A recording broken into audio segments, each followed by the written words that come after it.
Yes, good evening, dear viewers of Gaza Media. Merry Christmas. Today is the 24th of December, 2024, and we are at the Christmas Eve. We here at Gaza Media would like to continue to bring you entertainment, not just entertainment, but the community happening in the community, especially with focus on the BLM. And I will be bringing in one of our guests who has been here by name Mr. Monfort Matthews, and we will be looking at project or contract that has been sent to or that has been awarded to the BLM. But when you look at the BLM infrastructure, it doesn't really reflect what it ought to be based on what we are seeing on paper. And the question is, what is happening to the councils of the BLM, the three councils that manages all these rural development projects? Let me bring in our guest over here. Let me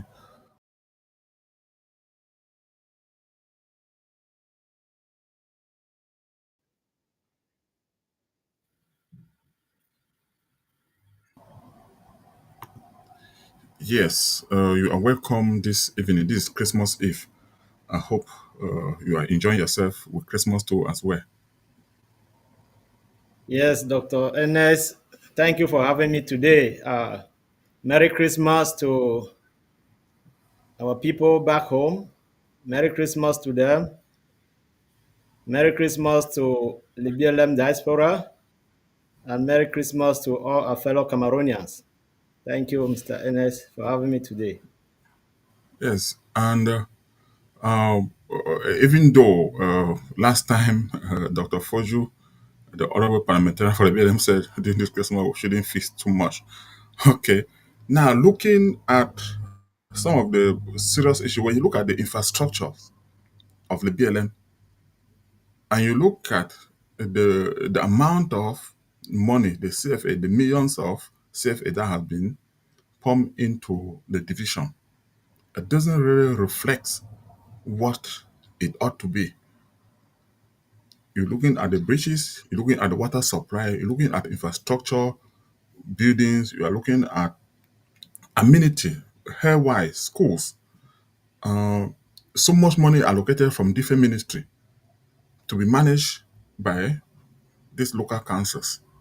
The Council of Menji, the Council of Alo, and the Council of Wabani. Mr. Matthews, what do you make of this? Thank you so much, Mr. Ernest.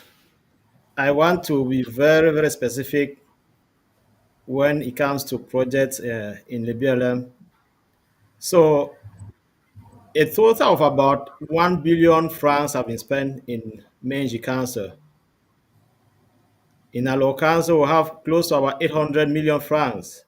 And then in Waban Council, we have about 300 million that have been pumped into that community. So if you look at it critically, you will discover that most of these projects are just on paper. We cannot continue to blame the government for not doing a lot for our people.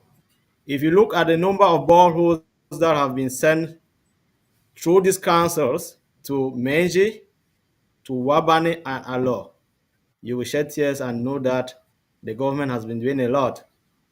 Okay, now look at the example of Lowo. If you look at Anya Lowo area, we are supposed to have our three boreholes that are powered with the solar system. But if you look at it, you will discover that nothing is happening there.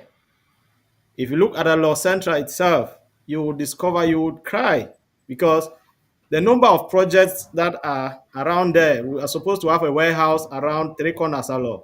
I don't think that warehouse is functioning or has been constructed. If you look at Wabani, we have a lot of projects going on there.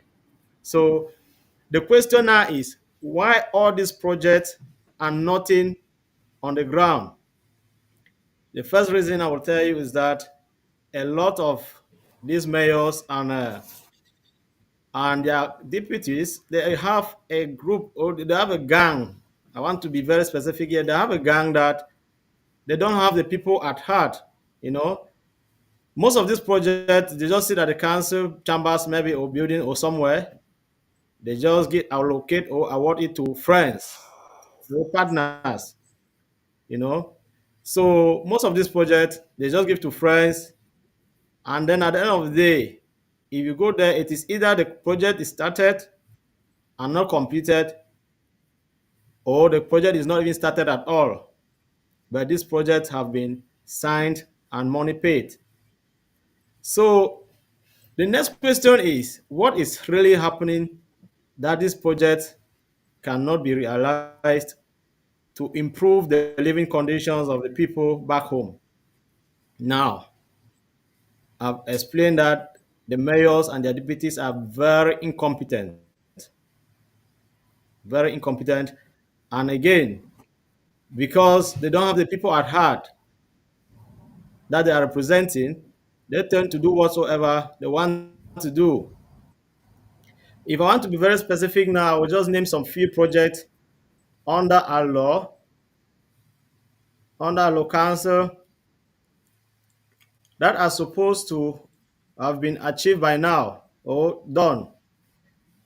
You see, in 2023, there was a project for the rehabilitation of community water at Atule Lower subdivision. That contract was awarded to for Song and Sons Enterprise. Then again in 2023, for the construction of a water tank and extension of portable water supply network in Efong. Efong is a village in Lower, and that project was supposed to be in 23 and it was awarded to F&N Enterprise. We have again in 2023 for the extension of electricity for Zimondi with a branch to Upper Apu towards Maga. Maga is in Yellow subdivision. So that project was again handed to F and N. You see that F and N they continue to take projects, and if you look at what is happening on the ground, I don't know if it is a partner to that council or not, but this project they need to be investigated. Again, the same So 2023. Yes. so this has become a pattern in the BLM because remember we have been trying to follow up the Minji Municipal Council, which is like the mother council to the BLM, which does not even have a council building of itself. And we are saying that I will not say the crisis, or people have used the word crisis and doing this thing, but people take this money at the same time and have not done anything at all, or little or very nothing. Yes, the people back home, they don't even know that these projects are supposed to be executed in their community. So, what even when people hide behind the crisis and say it is because of the crisis, but these contracts were awarded to people and they took the contracts during the crisis. There's no reason they should advance for not completing this project. You know, you see the anger in Lebialem people is not because Senator Mbela Moki said Lebialem people do not have a road. If we have a road and we don't still have these resources, how can the living condition of the people be improved? That is the question. But if you see what is happening back home in Menji Council, like you said, it is a pity that a mayor will live in Yaoundé, have a full-time job in Boya, have a council office in Chang, and then is managing the affairs of the people. How do you meet the people? How do you know if these projects are being executed? We have more than 10 health integrated health centers in the Minji area, Minji Council area. How many of them are functional? They awarded contracts to people to supply equipment. Where are the equipments? The community are cleaning up the hospitals so that they can bring this equipment and the nurses come back and do their job. You cannot imagine how I don't want to say they are careless or they don't even bother about the living condition of the people that they are supposed to be caring for. Yes, because it So has become a kind of, I don't know, do I say maybe like a norm that people will just, you know, abandon project. They will not really care.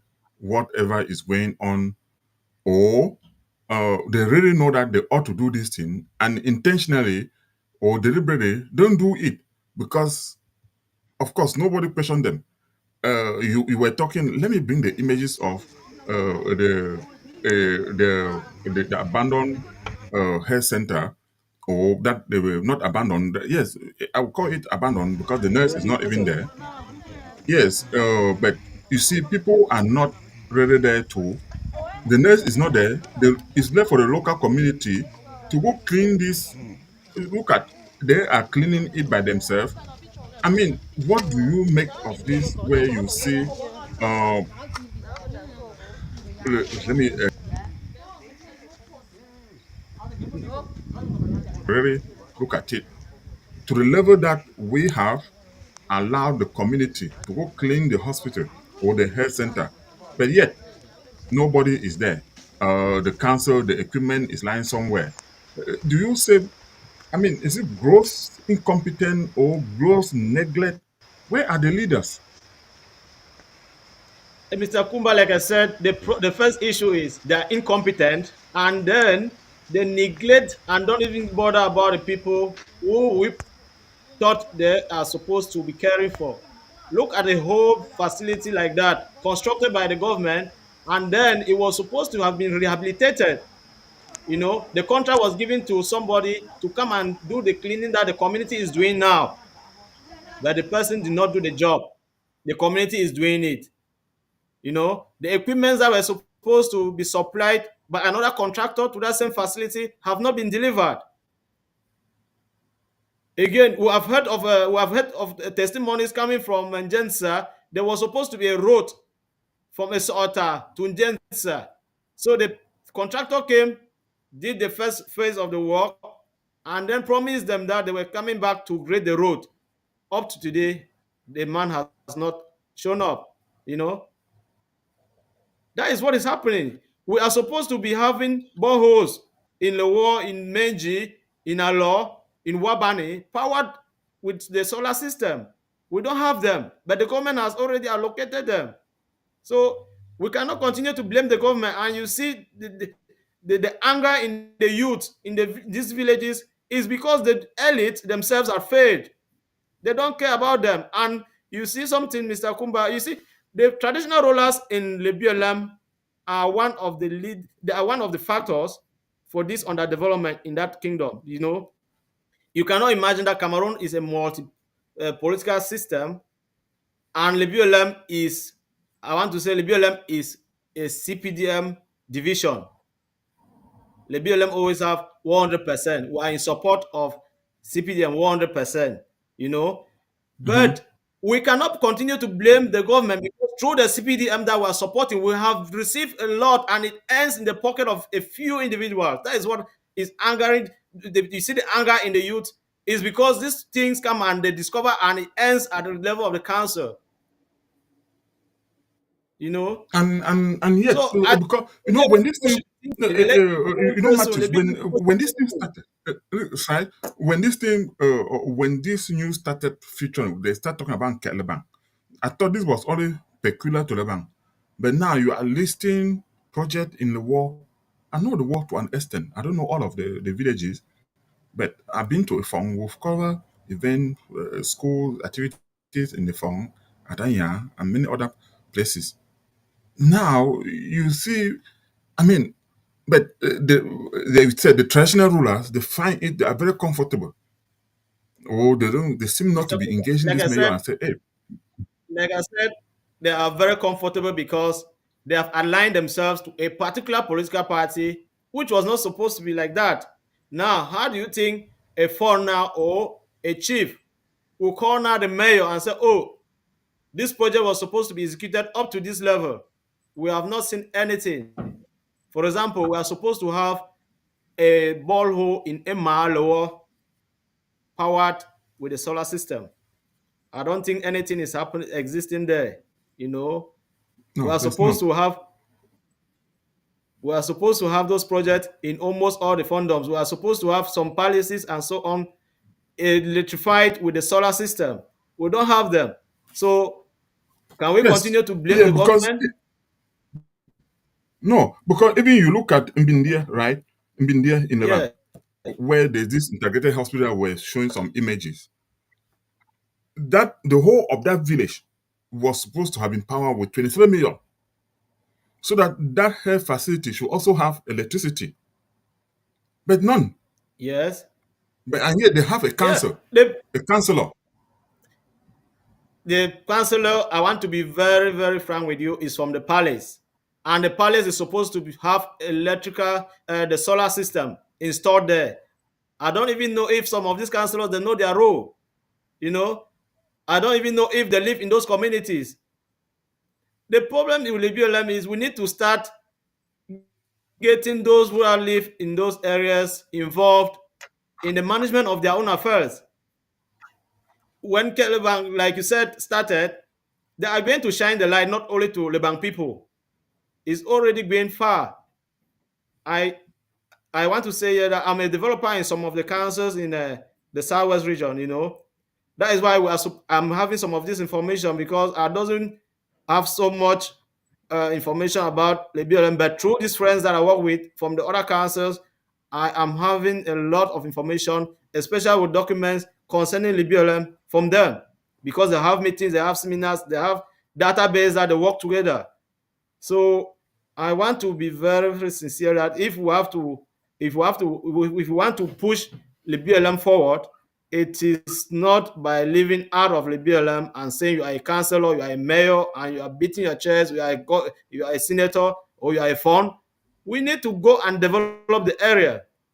I was talking one day with some of my friends from Bakwere land, and they were telling me most of the beautiful buildings they have in Limbe, Boya, Kumba, Tiko, Mutengene have constructed or built by, they are owned by the BLM sons and daughters.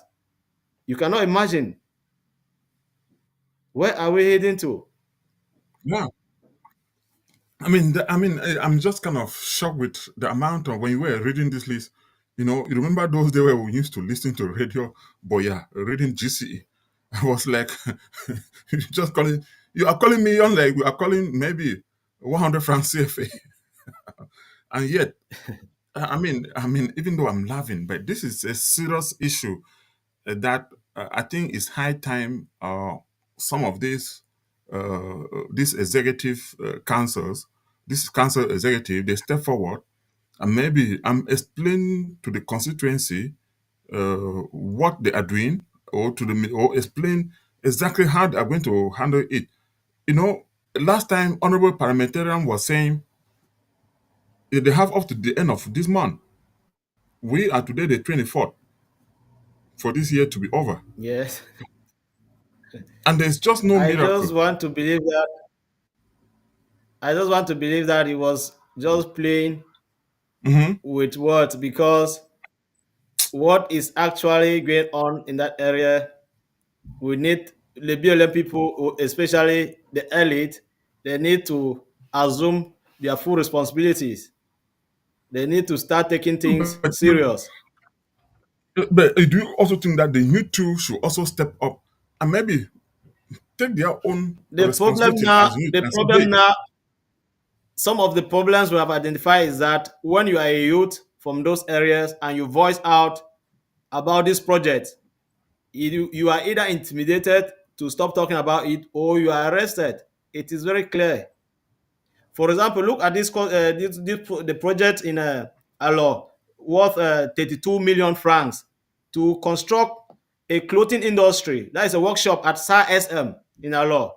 It is to empower the youth who are around there. But if you go there, you will not see no equipment. Maybe the building is dilapidated and nothing is being done. We have a contract in our law that was supposed to supply equipment and support to CIGs,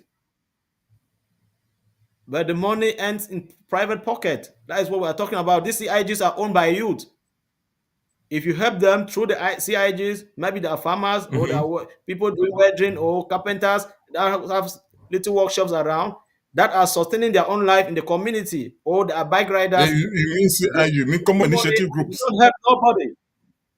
Yeah, common initiative groups.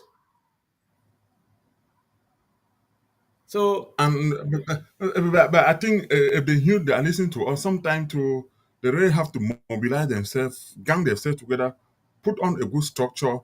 I mean, if you want to lock, that means that if you want to lock, you lock all the youth and say, okay, we are standing up, we will demonstrate peacefully without hamburg, without destroying anything or without anything. We need to make our voice heard. yeah, the problem now is these youth and the local politicians that we are just talking about them, they have a mechanism in place to descend on these people, you know. For example, they will just use the pretext that it is a crisis period, nobody is supposed to do that. And then maybe Hmm.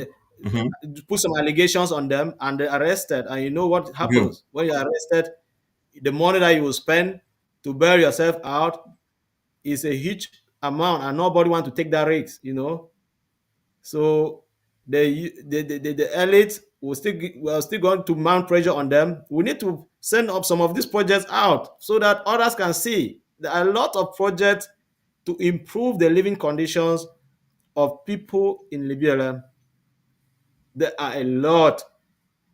There are a lot I in mean, I mean, I millions. mean, the BLM to the point that a Bakure man, the senator Mbela Moki Charles, will stand in the parliament or wherever in Yaoundé You and know, is mentioning he the was just BLM. sending he And yet we was have sending a our own, signal to and yet we he have was our sending a own signal to parliamentarian his and counterpart senator that people are in that same sleeping. house. Yeah. He was I sending a mean that signal to his counterpart that they are sleeping. Because if you look at it critically, Fakotu has issues, but he chose to silent to keep that aside and send a message that your area that you are promoting and saying is a red zone, you need to open it up. It is not just a road. A road is a factor. But look at the project around there. It means they are not working and they know. When they look at the completion rate of projects in that area, he is a senator from the southwest region. He knows about completion rate of projects in those areas because to pick a map and just look at the no, divisions, you and will he was see the also the divisions that are mayor being done. before becoming senator. He was the mayor before. Yes, it was major. So by picking just the map of the southwest region, you can easily say, okay, this region, or by looking at the data, you will say this region is really backward. So he didn't just get such stuff and started saying them. So our senator from Wabani is sleeping and he needs to sit up. Our parliamentarian is sleeping. He needs to sit up. Our mayors, the mayor of Menji, Alo, and Wabani, if we are not doing their job, we don't need the Holy Spirit to tell us that. We are seeing what is happening on the ground. People are not But doing. People are but crying. I hear one money. But what about one money that I hear they were up to about maybe 80 something or 90% completion rate or whatever it is, or whatever. You know, sometimes people they just put on papers and data. Sometimes the reality is not really what it is. Well, for Wabani, like I said, Wabani has close to about 300 million per the documents that we have. And if you look at their Hmm. projects, they are not as large as projects that are in a law and Menji. But like I said, Yes. they have about 37. The projects that I discovered that were executed around there or that were awarded, they're about 37. So they were supposed to Now, do. when you look at this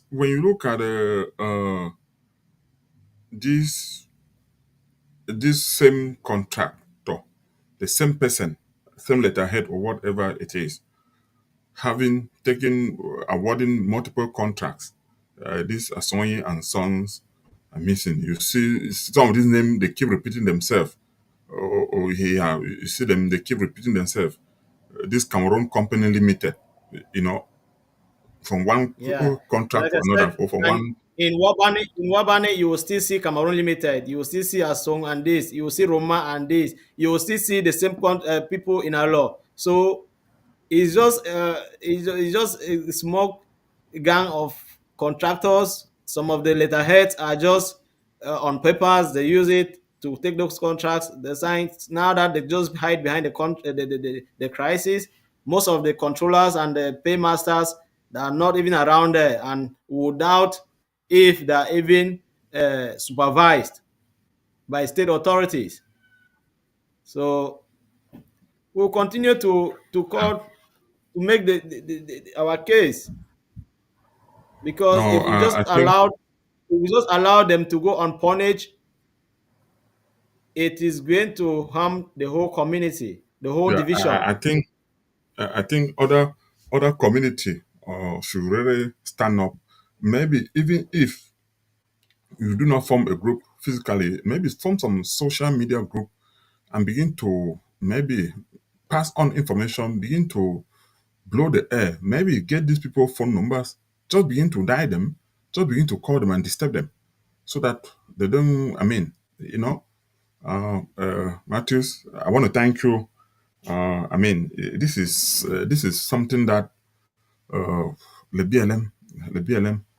I mean, just imagine here in the U.S., the CEO of Legda USA, they have been trying to mobilize people, talking about transforming Lebialem to Lebialem paradise or near paradise, and yet they have not been able to raise maybe even 10,000. Uh, but here, look at the amount of money that is going into the division. Yes, yes. If you look at the amount that is pumped by the government, the Lebialem diaspora is supposed to do very little to just to finish and make Lebialem the paradise that we want. You know, we cannot be trying to still raise money to make to supply water, to supply light, to construct boreholes Road, around, when the government is already doing the same thing. So it's just and yet, duplication of and yet, the meager donation that comes from the diaspora, they use it even more than they use some money come from the government. they are managed effectively, because the diaspora, they make sure that they don't just throw the money for them to stay embezzle and sit. They have their own system, their own mechanism, and they want it to be transparent, so that those who donate or make the donations should be able to manage to monitor and see that what they plan to do, they are doing it, so that next time they should be able again to have the same donors. Yes, yeah, yeah, Mr. Matthews. Let's end it here for today, for this evening. Again, this is Christmas Eve, and it was a wonderful time.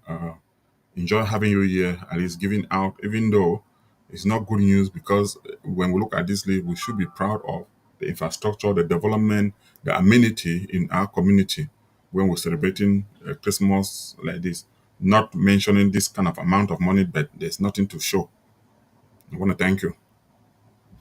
Thank you, Dr. Enes, for having me. Merry Christmas to all Cameroonians. Yeah, same to you. Dear viewers, that was it for this evening. Please, you should continue to share our link, continue to subscribe if you want to support our work. There's a link where you can donate any amount. It's never too small. Again, we wish you a Merry Christmas. Until then, bye bye for now.